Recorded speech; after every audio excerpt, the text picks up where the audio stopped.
마치 알이 부하듯 뇌고치가 잔잔히 요동을 치기 시작한다.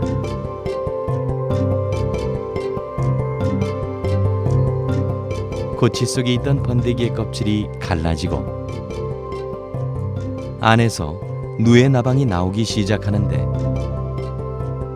나방이 고치 밖으로 나오는 시간은 대개 새벽부터 오전 10시 사이다.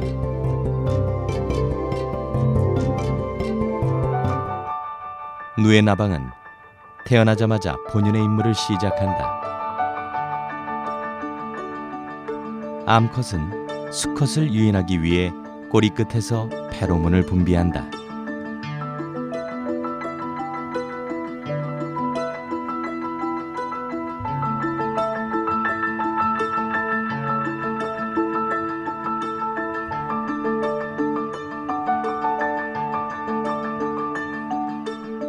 이 짝짓기가 끝나면 알을 낳기 시작하는데, 보통 한 번에 500에서 700개 정도의 알을 낳는다.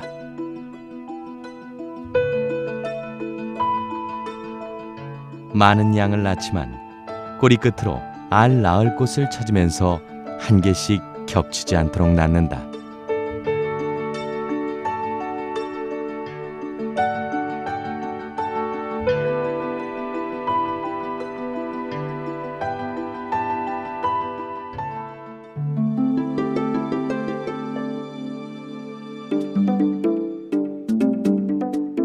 알 색깔이 검은 것은 그 속에 든 개미누에의 색깔 때문이다.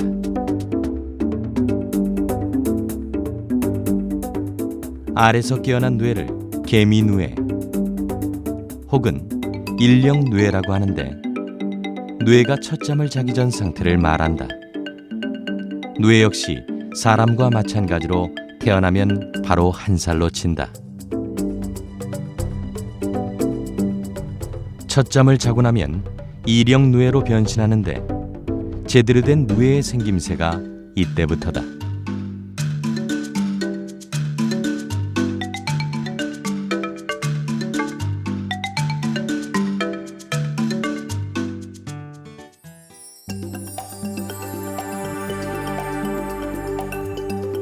다른 곤충들과 마찬가지로 누에도 몸이 커지려면 허물을 벗어야 한다. 누에는 피부가 잘 늘어나지 않기 때문에 탈피는 성장을 위한 필수 요건이다.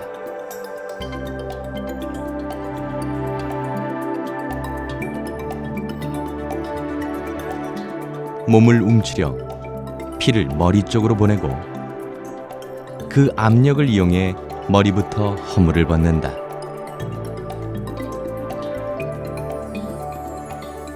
머리에서 꼬리까지 모두 빠져나오면 마지막으로 얼굴을 가리고 있던 가면까지 벗어던진 후 새로운 모습으로 태어난다.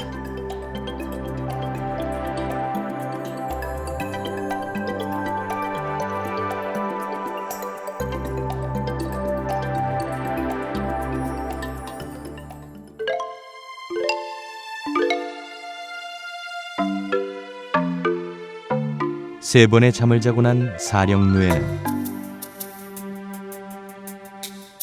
이전에 비해 먹어치우는 뽕잎의 양이 크게 증가한다.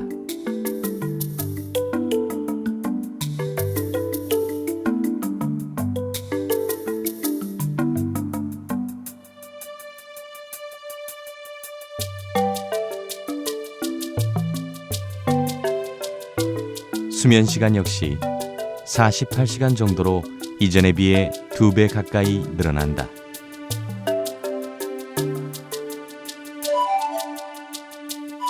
누에는 수면 시 고개를 들고 자는데, 건강할수록 고개를 빳빳이 들고 잔다.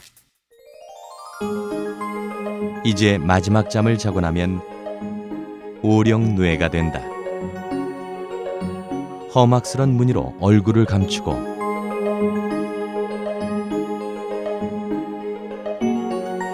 꼬리에 뿔로 무장한 이유는 천적으로부터 자신을 보호하기 위한 최소한의 방어 기제다.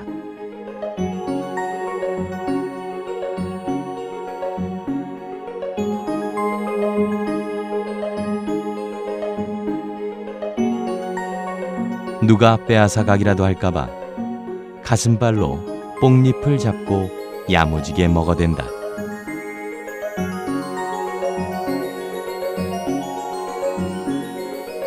(5g)가량의 누에 한 마리가 먹는 하루 뽕잎의 양은 대략 20g 정도.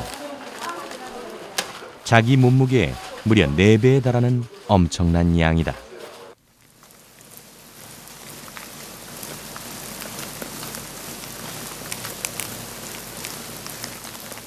누에가 뽕잎을 갉아먹는 소리는 마치 봄비가 내리듯 서정적인 소리로 한국의 아름다운 소리 백선에도 포함된다.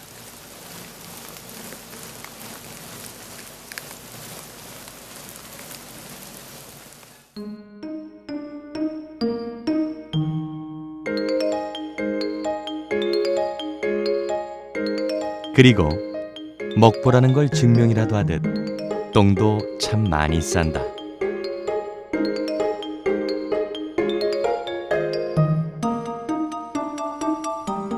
누에 똥은 마치 별 모양처럼 생겼는데 그 이유는 누에 창자의 단면 모양이 별처럼 생겼기 때문이다.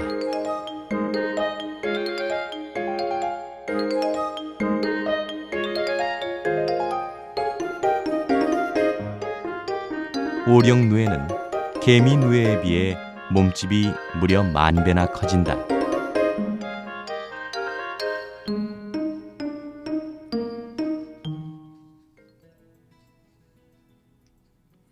오령 누에가 되고 일주일 정도 지나면 이제 본격적인 고치짓기에 돌입한다.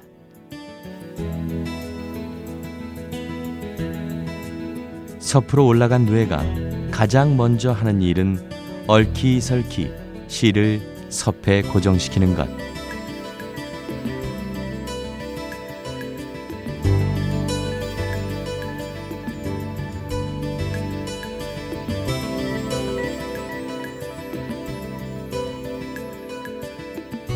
누에는 잎 밑에 있는 토사관에서 실을 토해 고치를 짓는다.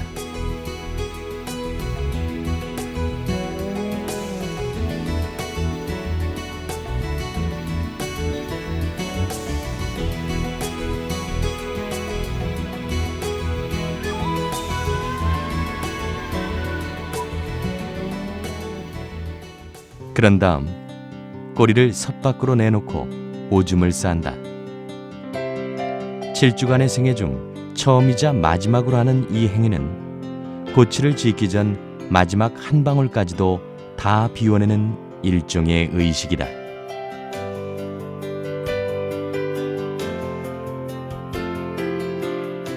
누에가 고치를 짓는 기간은 대략 일주일 정도인데 이 기간 중 실을 뽑는 시간은 하루에서 이틀 정도다.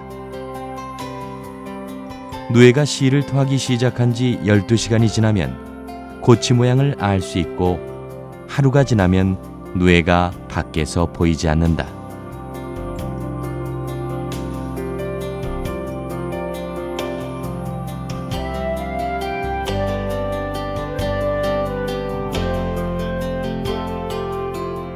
고치는 누에가 자신의 몸을 보호하기 위해 입는 일종의 갑옷 같은 것이다.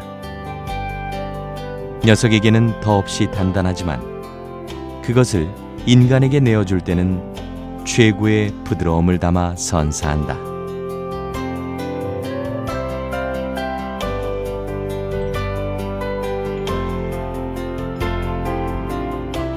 누에고치에서 뽑아낸 친환경 소재 실크는 예로부터 섬유의 여왕이라 불릴 만큼 최고의 찬사를 받아왔다. 그 어떤 섬유도 따라올 수 없는 우아하면서도 따뜻한 특성 때문이다.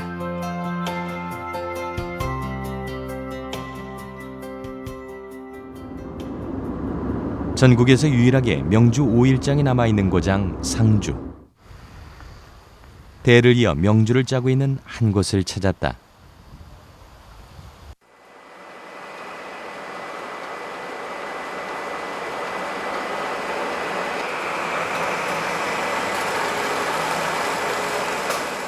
짜는 방법은 전통을 이어오지만 현대식 기계를 이용해 보다 편리하고 품질 좋은 실을 생산하고 있다.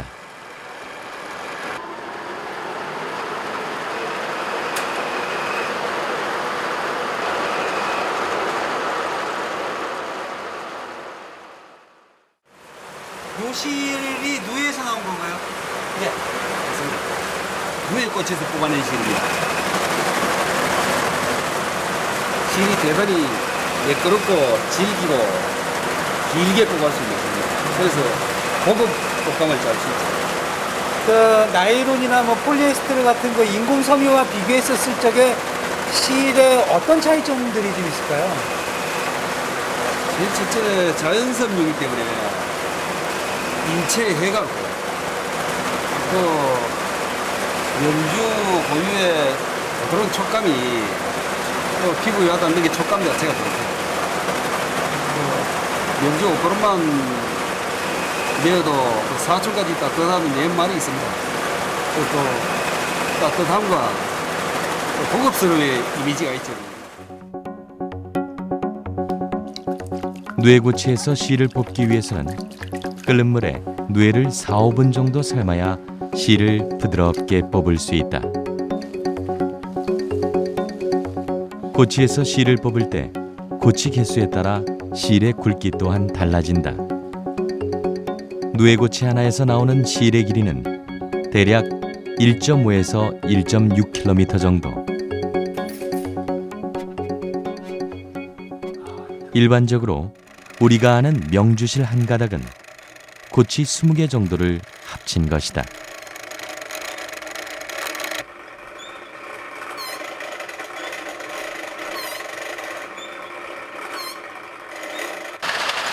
이렇게 뽑아낸 명주실은 시실과 날실이 한 올씩 교차하며 명주로 탄생된다.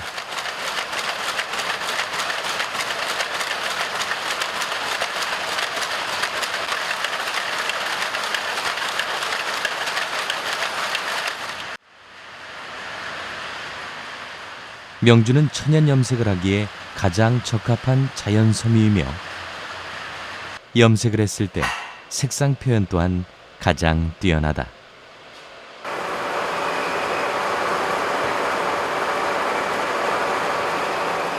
그럼에도 실크 산업은 예전만큼 호황을 누리지 못하고 있는 게 현실이다.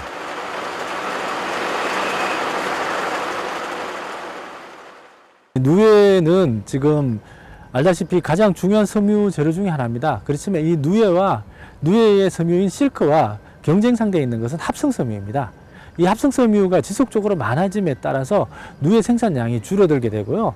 동시에 가장 큰 문제점 중에 하나는 우리나라에 인접한 중국에서 값싼 누에의 실크 섬유가 원재료로서 저희한테 지금 수입되고 있습니다. 따라서 국내에서는 상대적으로 생산성에 대한 문제라든지 타산성에 대한 문제를 통해서 누에의 어떤 생산이 줄어들고 있는 그런 실정에 있다고 볼 수가 있습니다.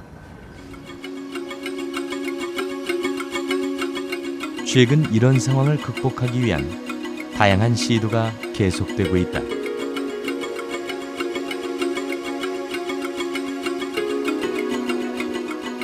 실크 섬유의 장점은 그대로 유지하면서 염색이 필요 없는 컬러 누에가 탄생했다.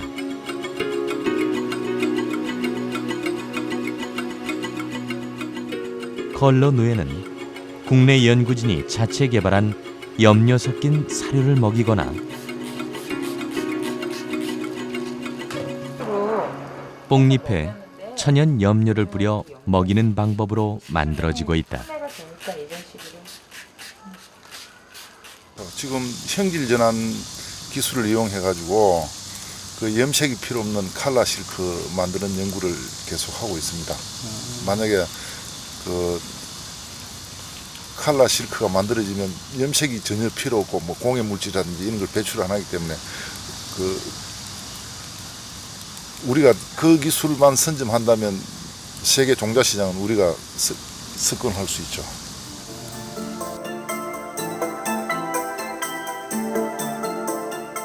컬러 거치는 섬유의 염색 과정에서 오는 환경오염을 막을 수 있는 대안으로 현재 진화를 거듭하고 있다.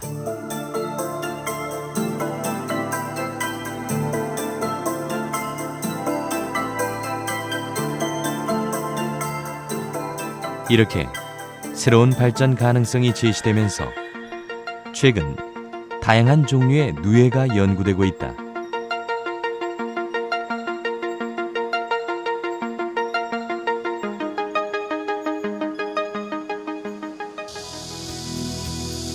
야생에서만 사는 누에 찬잠은 제주도가 원산지로 뽕잎이 아닌 참나무 잎을 먹고 산다.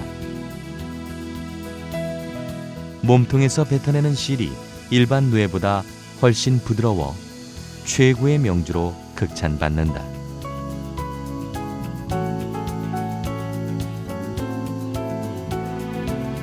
또 다른 야생 누에인 작잠은 섬누에라고도 불리며 중국이 원산지다.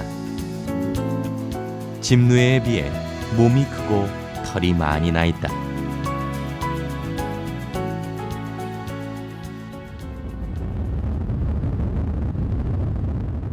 청정자연의 대명사 강원도.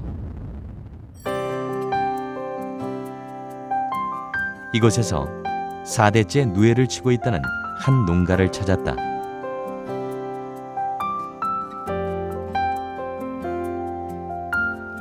(120년이나) 되었다는 뽕나무가 이곳의 역사를 증명해준다.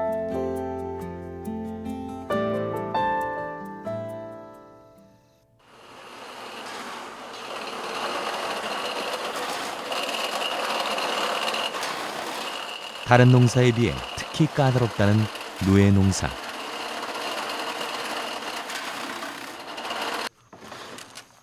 시집오던 해부터 지금까지 22년째 누에 농사를 짓고 있는 안주인조차도 누에 농사는 여전히 어려운 일이라는데 이 아래부터 여기 또 그러면 어땠어? 내일쯤에는 자겠는데 하루 3번 정해진 시간에 맞춰 뽕잎을 주어야 한다. 많이 먹어야 돼. 더군다나 깨끗하고 신선한 뽕잎이 아니면 먹지 않는다.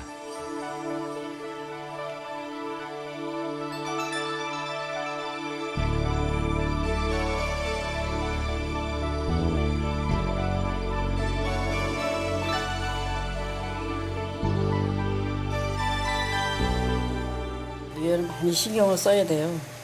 뭐 애기처럼 이렇게 다뤄서 키워야 되고 신경이 많이 쓰이고 많이 보살펴야 이게 잘 크지. 그렇지 않으면 잘 크질 않아요. 환기라든가 공기 같은 거 그런 거 신경 많이 써야 되고요. 일단 신경을 많이 써야 얘들이 무럭무럭 자라지. 그렇게 다른 농사처럼 해갖고는 되지가 않아요. 누에는. 누에 농사를 짓기 위한 첫 번째 조건은 바로 깨끗한 자연 환경. 조금이라도 오염된 환경에서는 살지 못하는 누에의 특성 때문이다. 저희는 여기 무농약으로 싹 다 하잖아요. 여기 이 단지에는 저희 농장에는 농약 같은 걸 하나도 안 쳐요. 얘네들은 농약을 치면은 바로 죽어요. 주변 농가에서 다른 이렇게 논농사, 밭농사 하시면서 이렇게 농약을 칠 수도 있잖아요. 그런 데는 저희가 피해죠. 저희는 산에 따로 단독적으로 해갖고 있거든요. 뽕밭을 주변에 농사를 안 짓게 저희가 단독으로 하고 있어요.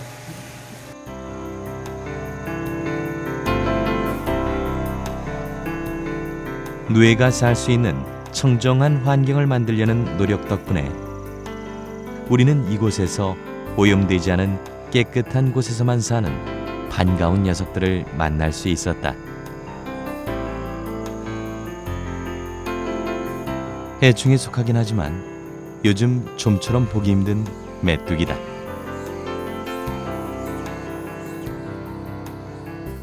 농장 주인은 1km 떨어진 곳에서 직접 뽕나무를 경작한다. 질 좋은 뽕나무를 심고 친환경으로 재배하기 때문에 뽕잎의 품질은 두말할 필요가 없다.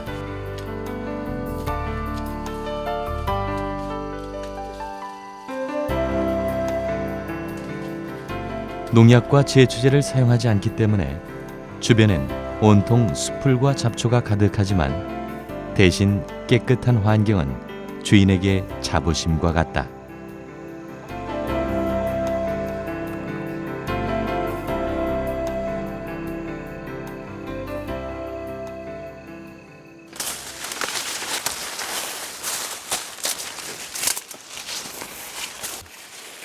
여기 보면 야생누에도 있어요, 이렇게. 이제는 좀처럼 보기 힘든 야생누에가 살고 있을 만큼 청정하다. 아무래도 풀 잡는 게 제일 힘들죠. 농약을 치면은 뽕잎도 좋고 일하기도 좋고 그런데 그 농약이라는 어떤 그 자체가 땅 속에 들어가면은 아무래도 뿌리에서 먹고 또 다시 올라오니까 일단 이 뽕잎은 사람이 먹는 거니까 일단 사람은 좋은 걸 먹자. 좋은 걸 먹어야 되는 거죠. 누에도 농약 먹은 뽕잎은 안 먹으면 됩니다. 누에는 더하죠. 사람은 담배 피도 뭐 몇십 년은 사는데 누에는 며칠을 못 가죠.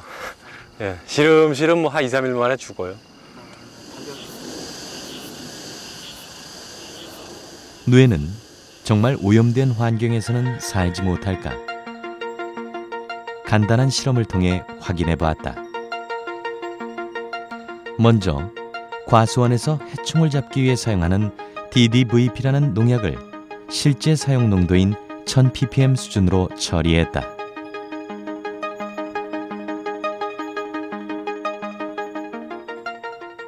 그런 다음 희석시킨 농약을 뽕잎에 뿌린 후 누에의 반응을 관찰하는 실험이다.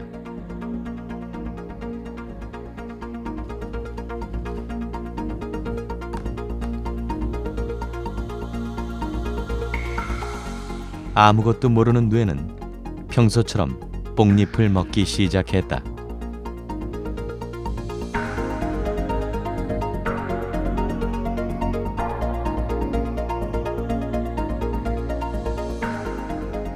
그리고 15분이 경과한 후 결과를 살펴봤다. 농약을 먹지 않은 누에는 전부 살아있는 반면 농약 뿌린 뽕잎을 먹은 누에는 모두 죽어있는 것을 확인할 수 있다.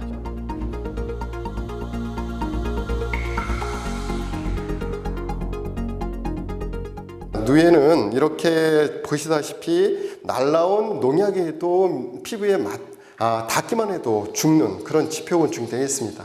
만약에 뽕나무가 농약이 치는 구역이라면 거의 양잠이라든지 누에를 칠 수 없는 그런 구역이라고 저희들이 이 실험을 통해서 알 수가 있겠습니다. 이처럼 깨끗한 환경에서만 생존하는 누에가 만든 고치는 오래전부터 수술용 실로 사용될 만큼 인체 안전성이 검증된 재료다.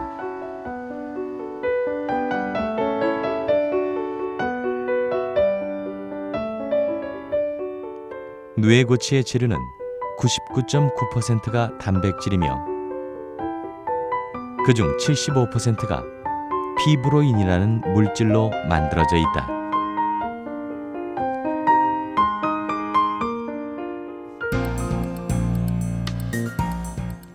고치에서 뽑은 실 한 가닥을 2000배 확대해보면 피브로인과 세리신이라는 물질로 쌓여 있다.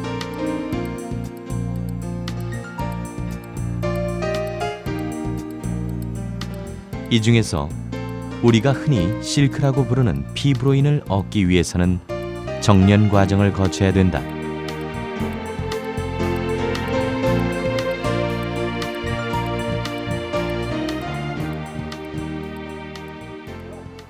일반적인 그 자연계는 고분자 재료들 같은 경우나 합성 고분자 재료들 같은 경우는 보통 유기용매라고 이야기하는 어떤 것들이 쉽게 용하게 됩니다. 근데 그에 비해서 이런 실크 단백질 같은 경우는 아주 구조적으로 안정되어 있는 물질이 돼가지고 잘 용하게 되지 않습니다. 그래서 그것을 용해시키기 위해서 저희들이 이제 이렇게 특수한 염들을 사용해가지고 실크를 녹여서 순수하게 실크만 우리가 성형하기 좋게끔 이렇게 용액을 만드는 거죠. 이렇게 용액 베이스를 만들게 되면 이 용액을 가지고 저희들이 다양한 형태의 재료들을 만들 수가 있습니다. 최근에는 세계 최초로 실크 단백질을 응용한 인공고막 개발에 성공했다. 실크 인공고막은 재생기간이 2주에서 4주 정도로 짧으며 피부 재생률 또한 98%에 가깝다. 기존에 가장 좋은 재료라고 이야기한다면 자기 몸에서 빼는 근육막이라 그러는데요. 그럴 경우에는 2차적으로 수술이 들어가야 되고 또 재생 기간이 상당히 좀 상처가 아무데 긴 시간이 필요합니다. 그래서 거기에 비해서 비슷한 정도의 고막 재생 효율을 가지고 있으면서도 아주 간단하게 전에 보신 것처럼 이렇게 붙여서 고막을 재생시킬 수 있다는 게 이 실크 소재의 장점이 되겠죠. 실크 단백질의 이런 특성을 이용해 인공뼈 개발과 관련된 연구가 현재 한창 진행 중이다.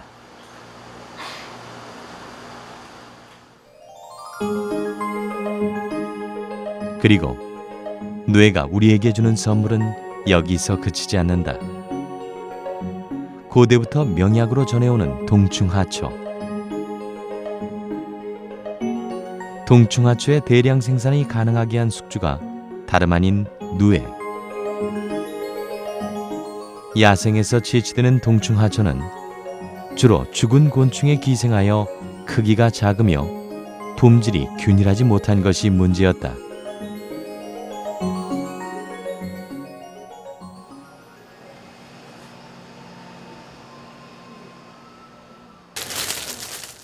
동충하초를 만드는 방법은 의외로 간단했다.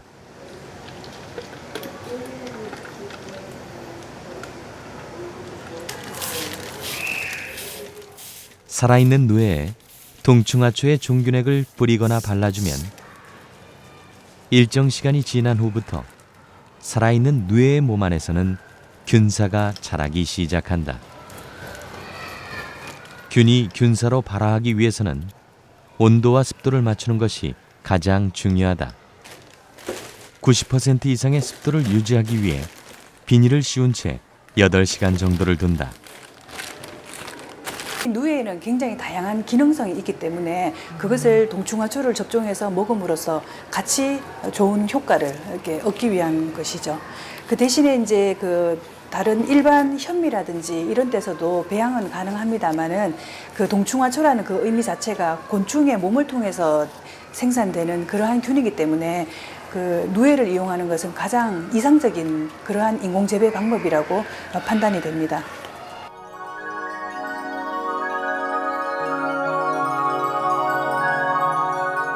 누에의 번데기에서 자란 버섯이 마치 눈꽃이 피어난 듯한 모양이라 하여 눈꽃 동충하초란 별칭도 붙었다.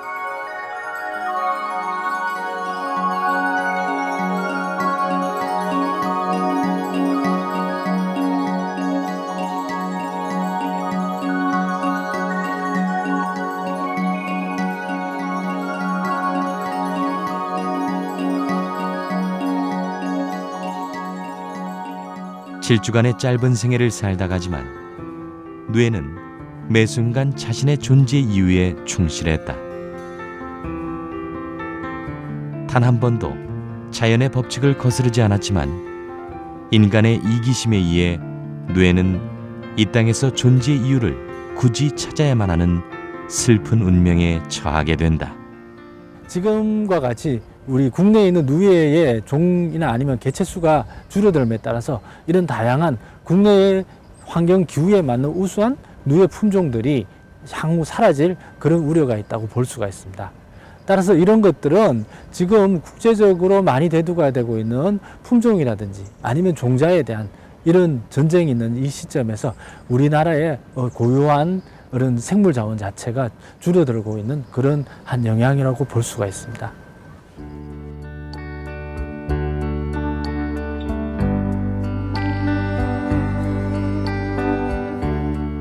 누에는 오랜 친구인 인간에게 자신의 모든 것을 아낌없이 내어줬다.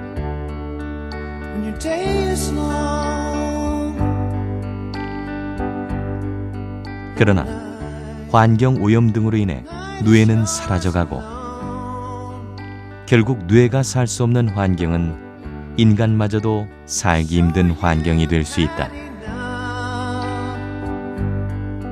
지금처럼 이렇게 누에가 우리 곁에서 사라져 간다면 우리 아이들의 미래엔 누에를 보기 힘들어질 것이고, 그렇게 된다면 그들은 인간과 자연이라는 공존의 의미를 알 수 없을지도 모른다.